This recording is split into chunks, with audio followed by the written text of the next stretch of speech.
جو 3 صفحات کا جاری کیا گیا ہے۔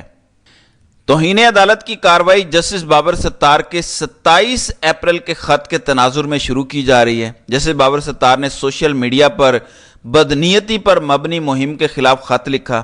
بادی النظر میں جسٹس بابر ستار کے خلاف منظم مہم چلائی گئی۔ جسٹس بابر ستار پر ذاتی نوعیت کی تنقید سے ان کو بدنام کرنے کی کوشش کی گئی۔ بادی النظر میں آڈیو لیکس کے سننے سے معذرت کی درخواست بھی انصاف کی راہ میں رکاوٹ آتی ہے۔ Cyber crime wing, ISI، IB، MI، CTD، PTA، social media مہم، ہیش ٹیگز اور جس اکاؤنٹ سے مہم شروع ہوئی، 5 اکاؤنٹس جنہوں نے اس حوالے سے سب سے زیادہ ٹویٹس کی، ہیش ٹیگز میں حصہ لینے والوں کی اصل پہچان، نام، ٹویٹر ہینڈلز، اکاؤنٹس کے نام، ٹویٹس، ٹیکس، ریپلائز، ری ٹویٹس کرنے والوں سے متعلق تمام ادارے رپورٹ جمع کروائیں گے۔ آڈیو لیک سننے اور جسٹس بابر ستار کی نیشنلٹی کا سوال اٹھانے والے پہلے 5 اکاؤنٹس کا بتائیں۔ اس پٹیشن سے متعلقہ مواد پہلے، دوسرے اور تیسرے نمبر پر چلانے والے میڈیا چینلز کا بھی نام بتائیں، اور پیمرا اس کے حوالے سے رپورٹ دے گا۔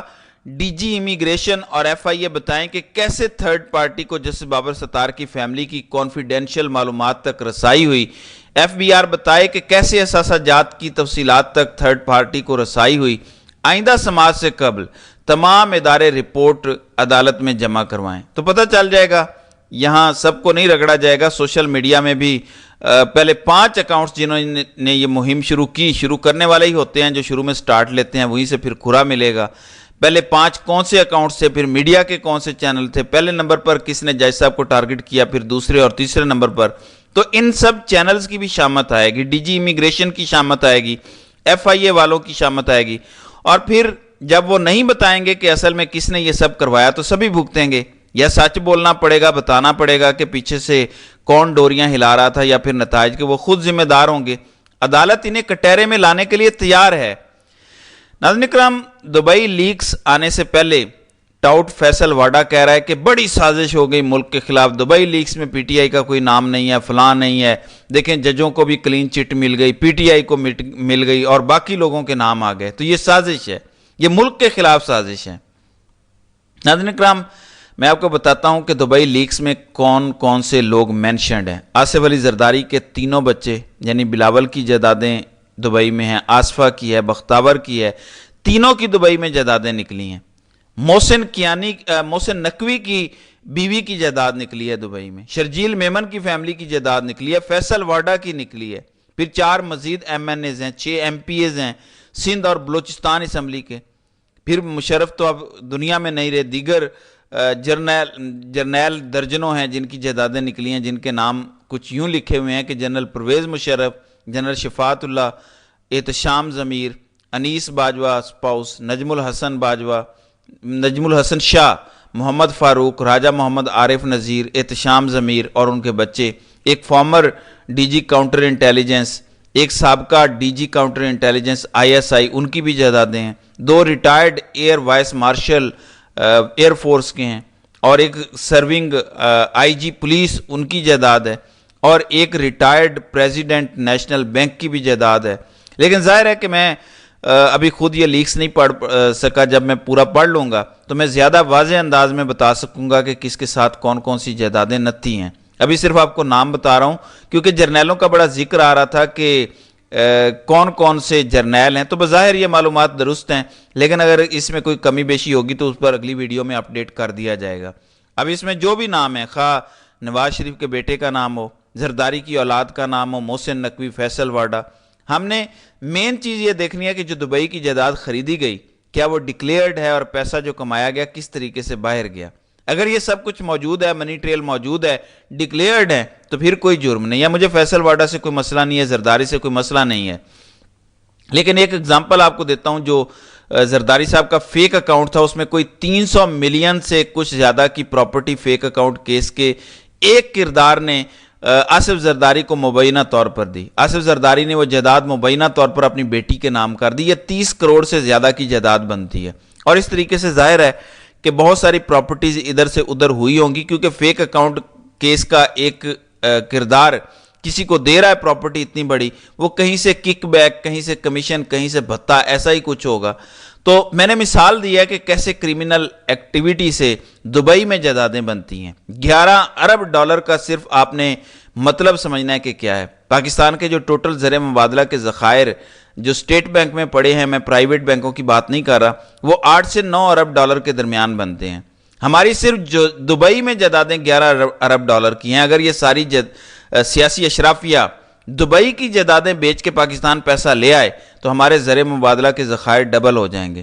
یہیں پہ جائیدادیں بنا لو، یہیں ڈی ایچ اے میں پلاٹ خرید لو، یہیں پلازے بنا لو، شاپنگ سینٹر بنا لو، کاروبار کرو.